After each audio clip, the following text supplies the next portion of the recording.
Hello मेरे प्यारे बच्चों एवं भाइयों, मैं हूँ फिजिक्स ऑपरेशन भाई आरते राणा। तो आप सभी तो इस चैनल पे फिर से स्वागत है। मेरे प्यारे बच्चों, इससे पहले वाले नेक्स्ट वीडियो में मैं बताए हुए थे न्यूटन फर्स्ट लॉ के बारे में, न्यूटन सेकेंड लॉ के बारे में, बट न्यूटन थर्ड लॉ के बारे में नहीं बताए हुए थे। तो आज का जो तलाश है न्यूटन थर्ड लॉ पर चलेगा, Newton third law of motion. तो बच्चों जो उस पहले वाले नेक्स्ट वाले वीडियो नहीं देते हैं वो ज़रूर देते हैं, क्योंकि न्यूटन का जो भी नियम है वो हमारे सेकेंड लॉ पर बेस्ड है। सेकेंड लॉ पर ही हमारे कोई भी कॉम्पिटिटिव एग्जाम में क्वेश्चन आते हैं, न्यूमेरिकल आते हैं, तो वह वीडियो देखना न भूलें। तो यहाँ चलिए हम चलते हैं। न्यूटन थर्ड लॉ ने तीसरी नियम में क्या बताए हुए हैं, इस सारी बातों तो हम आज जानेंगे। यहाँ से चलिए पढ़ते हैं। To every action there is always an equal and opposite reaction. यदि हम हमेशा एक्शन यदि करते हैं तो हमेशा किसके बराबर हमारा रिएक्शन आएगा, अपोजिट रिएक्शन के बराबर। यदि हम कोई चीज़ पर सही ढंग से समझे तो हम यदि एक्शन कर रहे हैं तो हम तो रिएक्शन जरूर ही आएगा। जैसे हम स्टडी कर रहे हैं, पढ़ाई कर रहे हैं, पढ़ाई करने के बाद पढ़ाई करना क्या होता है, एक्शन हो गया, और जो रिजल्ट आता है वो क्या होता है, रिएक्शन हो जाएगा। यदि हम पढ़ाई कर रहे हैं, पढ़ाई करने के बाद हमारा रिएक्शन 2 महीना, 6 महीना, 5 दिन बाद आता है, क्या यह न्यूटन थर्ड लॉ का फॉलो करता है? नहीं रे नहीं, यह न्यूटन थर्ड लॉ का फॉलो नहीं करता है। तो न्यूटन लॉ का फॉलो कौन करता है? तो आइए हम न्यूटन साहब के 4 पॉइंट दिए हुए हैं, उस एक तरतर चारों पॉइंट को हम समझते हैं। तो आइए हम देखते हैं। सबसे पहला पॉइंट में क्या कहे हुए न्यूटन साहब ने, action and reaction occur at the same time. जब हमारा एक्शन एंड रिएक्शन होता है वह सेम पॉइंट पे होना चाहिए। नहीं समझे मतलब, जैसे कोई चीज पर हम एक्शन कर रहे हैं, जिस टाइम पे हम एक्शन करें उस टाइम पर ही हमारा रिएक्शन होना चाहिए। वह न्यूटन थर्ड लॉ का फॉलो करता है। क्या है वो, हम जो इससे पहले हम बताए हुए थे स्टडी के बारे में, क्या हम एक्शन करते हैं, स्टडी करते तो उस समय मेरा रिएक्शन मिलता है? नहीं, रिएक्शन कुछ बाद मिलता है, रिजल्ट हमारा कुछ देर बाद मिलता है। तो वह न्यूटन थर्ड लॉ का फॉलो नहीं करता है। तो न्यूटन, जैसे हम एग्जाम्पल देते हैं, action and reaction occur at the same time, same time पर ही हमारा एक्शन एंड रिएक्शन मिलता है। जैसे एक फैट से मैंने वार पर मारा, दीवार पे मारे और एक्शन किए और रिएक्शन तुरंत ही मिलता है। जैसे हम मारते हैं चीज़ पे, दीवार पे मारते हैं और मारने के बाद थोड़ा एहसास होता है, चोट लगता है, तो यह क्या, चोट लगना क्या होता है, रिएक्शन हुआ। मारना क्या हुआ, एक्शन हुआ। तो यह हुआ, मतलब सेम टाइम पे मारे, एक्शन हुआ और रिएक्शन मिला। यही हमारा न्यूटन थर्ड लॉ का फॉलो करता है। ऐसे बहुत एग्जाम्पल देंगे बच्चों, बहुत एग्जाम्पल देंगे। तो आइए हम देखते हैं एक पॉइंट तर। अब यहाँ पे क्या होता है, on action and reaction on different bodies. जब एक्शन एंड रिएक्शन होता है वो कैसा बॉडी होना चाहिए, सेम होना चाहिए, डिफरेंट? तो बोलेंगे डिफरेंट होना चाहिए।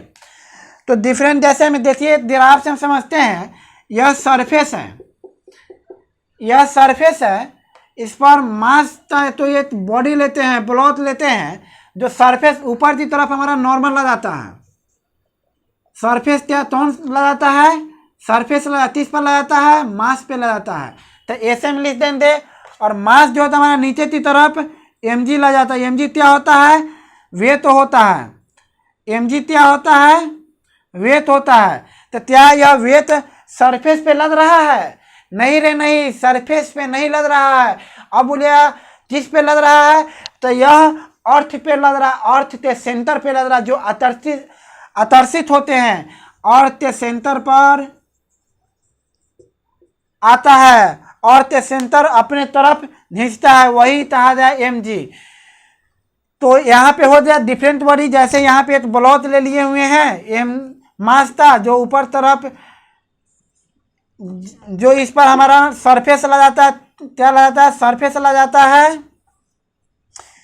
NSM लगाता है, और यहाँ पे हम सरफेस ले लिए हुए हैं, इस पे हमारा जो लगाता है वह नॉर्मल MS लगाता है। मास देखिए यहाँ पे जब सरफेस यहाँ मास ऑफ बॉडी पर लगाया है, और बॉडी भी मास ऑफ बॉडी इस पर लगाता है हमारा NMS। नॉर्मल हमारा मास लगाती इस पे सरफेस पर, तो यही यहाँ दिखाया जाता है। तो यहाँ बॉडी कितना है, 2 है, डिफरेंट बॉडी है, तो यही कहा गया है action and reaction on different bodies. तो दूसरा पॉइंट समझते हैं। अब तीसरा में देखते हैं क्या कहता है, force always exist in pair. जो फोर्स लगता है वो हमेशा किस में होना चाहिए, किस में एग्जिस्ट करना चाहिए, पेयर में एग्जिस्ट करना चाहिए। तो आप समझिएगा सर पेयर होता है क्या, तो यहाँ देखिए जैसे यहाँ भी नॉर्मल लगता है, यहाँ भी नॉर्मल लगता है, ये दोनों क्या होता है, पेयर कहलाता है। यही पेयर होता है, यह हमेशा पेयर कहलाता है। जैसे एक एग्जाम्पल से हम देख लेते हैं बच्चों, यहाँ मास है M है, यहाँ मास M है, इससे तो ऊपर नॉर्मल लगता है या इससे नीचे mg लगता है। क्या यह न्यूटन थर्ड लॉ तो फॉलो करता है, नहीं करता है। क्यों नहीं करता है, क्योंकि यहाँ पे एक ही बॉडी है, यहाँ पे क्या है डिफरेंट बॉडी होना चाहिए, और यहाँ पे क्या है सिंगल बॉडी है, तो यह हमारा न्यूटन थर्ड लॉ तो फॉलो नहीं करेगा, नहीं करेगा। डिफरेंट बॉडी होना चाहिए, तो यहाँ सिंगल बॉडी है तो नहीं करेगा। Force always exist in pair. Force हमारा क्या किस में होना चाहिए, पेयर में होना चाहिए। अब चौथा पॉइंट समझते हैं, action and reaction pair are of same nature. जो एक्शन एंड रिएक्शन होता है वो पेयर किस में होना चाहिए, सेम नेचर में होना चाहिए। ये दोनों है किस में होना चाहिए, ये दोनों किस में होना चाहिए, सेम नेचर में होना चाहिए। तो सेम नेचर में नहीं है, ये मास इस पर लगा रहा है या सरफेस इस पर, ये हमारा सेम नेचर में नहीं है। क्यों नहीं है, तो आइए हम देखते हैं एक फिगर से, और यही फिगर हम दोनों करेंगे। तो जैसे यहाँ ये सरफेस में मास का बॉडी हम रखते हैं, ये सरफेस है, इस पर एक बॉडी रखते हैं, मास का तो बॉडी रखते हैं, या ऊपर की तरफ सरफेस लगाता है, M पर मास पर लगाता है, और यह mg लगाता है, किस पे लगाता है, अर्थ पे, जो हम इसे पहले बताए हुए थे, अर्थ पे mg लगाता है। mg क्या होता है, वेट होता है, तो यह mg क्या होता है, ग्रेविटेशनल फोर्स होता है, ग्रेविटेशनल फोर्स होता है। और ये हमारा नॉर्मल क्या होता है, कॉन्टैक्ट फोर्स होता है। क्या होता है, कॉन्टैक्ट फोर्स। एन जो होता है नॉर्मल हमारा होता है कॉन्टैक्ट फोर्स। क्या यह सेम नेचर का है, यह पेयर जो होता है सेम नेचर का। यहाँ चौथा स्थान क्या था, पेयर ऑफ सेम नेचर।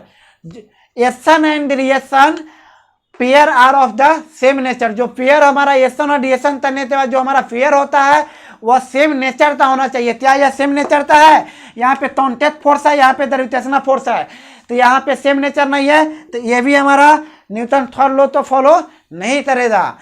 अब हम चलते हैं कौन सी फिगर फॉलो करेगा, तो देखते हैं एक सरफेस है, जिस पर हमारा मास एक लता दिए हुए हैं M। अब मास ऊपर की तरफ T लगाता है और सरफेस भी एक T लगाता है। ये हमारा क्या हो गया, टेंशन। ये हमारा सेम नेचर का हुआ, टेंशन जो होता है ये भी टेंशन, सेम नेचर का हुआ। तो यह हमारा क्या हो जाएगा, पेयर ऑफ सेम नेचर। जो हमारा पेयर होता है वह सेम नेचर का हो जाएगा। तो हम उम्मीद करते हैं आप लोग तो अच्छी तरह से समझ में आ गया होगा। नहीं आया होगा तो फिर हम 1-2 एग्जाम्पल लेकर समझाते हैं। सबसे पहले एक बार हम रिवाइज करा देते हैं। तो सबसे पहले बच्चों रिवाइज करना ही बहुत जरूरी है, क्योंकि कहा गया है बिना रिवीजन के डिवीजन अच्छा नहीं होती है। क्योंकि जब तक आप रिवीजन नहीं कीजिए तब तक आपका डिवीजन अच्छा नहीं आएगा। यदि आप तो डिवीजन अच्छा लाना है तो आप तो रिवीजन अच्छी से करनी होगी। तो चलिए रिवीजन कर लेते हैं। आप अपने रूम पर भी जाते हैं तो जहाँ भी है, रूम में है या घर पे है, आप रिवीजन हमेशा करते रहिए। जो भी मेरा वीडियो है, बहुत इंपॉर्टेंट वीडियो सब है, वो रिवीजन करते रहिएगा, या जो भी नोटबुक है वो पढ़ते रहिएगा। तो बच्चों हम इस तो रिवीजन करा देते हैं। क्या न्यूटन थर्ड लॉ ने बताए हुए थे, एक्शन एंड रिएक्शन जब होता है तो सेम टाइम पर होता है, और एक्शन एंड रिएक्शन होता है ऑन डिफरेंट बॉडी होना चाहिए, सेम टाइम होना चाहिए, सेम डिफरेंट बॉडी होना चाहिए। और यहाँ पे क्या होता है, फोर्स जो होता है, force always exist in pair, जो फोर्स जो लगता है वो हमेशा पेयर में होना चाहिए।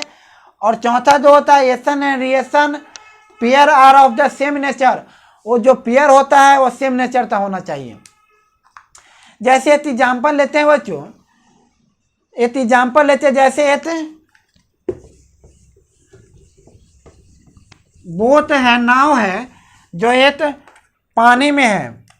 एक बोट ले लेते हैं, एक बोट ले लेते हैं, एक बोट लेते हैं जो एक पानी में है, पानी में है। और यहाँ पे जो होता है, यहाँ पे एक लड़का खड़ा है, एक लड़का खड़ा है, या पानी है,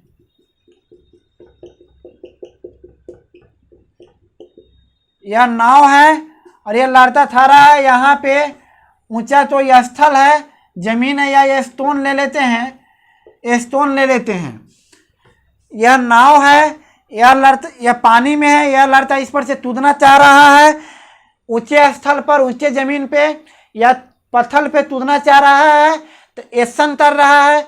जब वो कूदेगा तो एक्शन होगा, और रिएक्शन तो मिलना चाहिए। तो देखिए वो जब इस जंप मारता है, जब ये बच्चा जंप मारता है, देखिए जैसे हम लोग कूदने के लिए किसी चीज को पार करने के लिए हम जंप करते हैं, उछलते हैं, तो ये लड़का जब भी उछलेगा, जब भी ऊंचे स्तर पर जाएगा, तो यह एक्शन करेगा, और एक्शन करेगा यह, और रिएक्शन करेगा यह। क्योंकि यह उछल कर इस पर जाएगा, यह उछल कर आगे की तरफ जाएगा, और यह नाव जो है पीछे की ओर जाएगा, पीछे की ओर जाएगा। यही हमारा एक्शन एंड रिएक्शन कहलाता है। एक और एग्जाम्पल ले लेते हैं, जैसे गांव में देखते हुए दोबारा फुलौना, देहाती भाषा में उसको फुलौना कहते हैं। जैसे उस फुलौना तो ले लीजिए और उसको दबाइए, उसको दबाइए, दाबने के बाद वो शेप जो होता है, एक्शन हो रहा है, थोड़ा दबा जाता है। जब उसको छोड़िएगा तो वो अपना स्थान पर चलाता है, वो अपना शेप पर चलाता है, जितना फूला हुआ रहेगा उतना ही फूला। तो वो हमारा क्या होता है, एक्शन किए और रिएक्शन मिल गया, तो वह हमारा न्यूटन थर्ड लॉ फॉलो करता है। जैसे हम देखते हैं, जैसे तो हम लोग जैसे अर्थ पे चलते, जमीन पे चलते हैं, जमीन पे चलते हैं, तो क्या होता है, जब चलते हैं, दिन बढ़ाते हैं, तो क्या होता है, हम जमीन को छोड़ते जाते, पीछे की ओर धकेलते हैं, और जमीन जो होता है हमारा आगे की तरफ ठेलते हैं। तो क्या ये इसमें एक्शन एंड रिएक्शन हो रहा है? अवश्य हो रहा है, क्योंकि हम जो होता है, हम जो करते हैं अर्थ तो एक्शन करते हैं, और अर्थ जो हम तो रिएक्शन करते हैं। जितना स्पीड से, जितना वेलोसिटी से आप अर्थ पर एक्शन कीजिएगा, उतना ही वेलोसिटी से, उतना ही स्पीड में अर्थ आप पे रिएक्शन करेगा। जैसे हम दौड़ते हैं, दौड़ते दौड़ते जाते हैं, और जितना दौड़ते उतना हमारा अर्थ जो होता है रिएक्शन करता है। जितना आप एक्शन कीजिएगा, इसीलिए कहा गया है every action there in always and equal and opposite reaction, उसका उल्टा आपको रिएक्शन मिलेगा।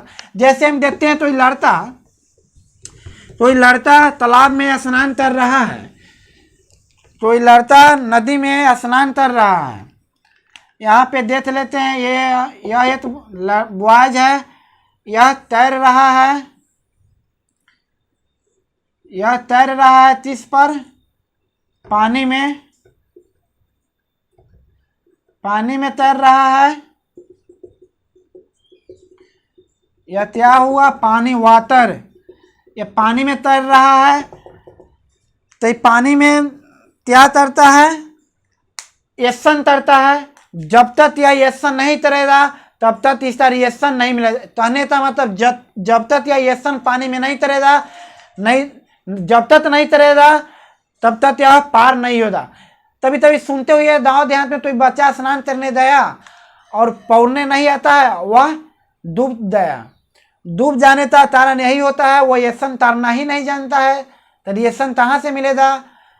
जैसे हम लोग गाँव घर में जाते हैं तो स्नान करते हैं तो हाथ चलाना स्टार्ट करते हैं, हाथ के बदौलत हम पानी में एक्शन करते हैं। जितना स्पीड से, जितना वेलोसिटी से हम पानी तो ताकते हैं, पानी में हाथ चलाते हैं, उतना ही वेलोसिटी से, उतना ही स्पीड में हम आगे की ओर बढ़ना स्टार्ट करते हैं, बढ़ते हैं। तो यह हमारा होता है क्या? Action and reaction. जितना आप एक्शन कीजिएगा उतना आपको रिएक्शन मिल जाएगा। तो यह हमारा न्यूटन थर्ड लॉ का फॉलो करता है। तो बच्चों आज का वीडियो हम उम्मीद करते हैं आप लोग तो अच्छे से समझ में आया होगा।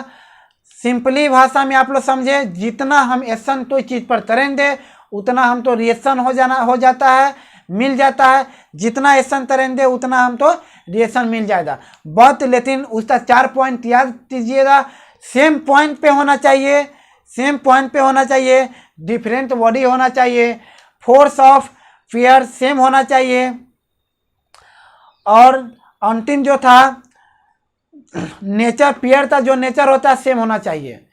ये चारों बात बहुत ही वीवीआई है, बहुत ऐसे कॉम्पिटिटिव एग्जाम एयरफोर्स नेवी में पूछा गया है। तो चलिए हम इस वीडियो को समाप्त करते हैं और फिर नेक्स्ट वीडियो में हम मिलेंगे। Thank you.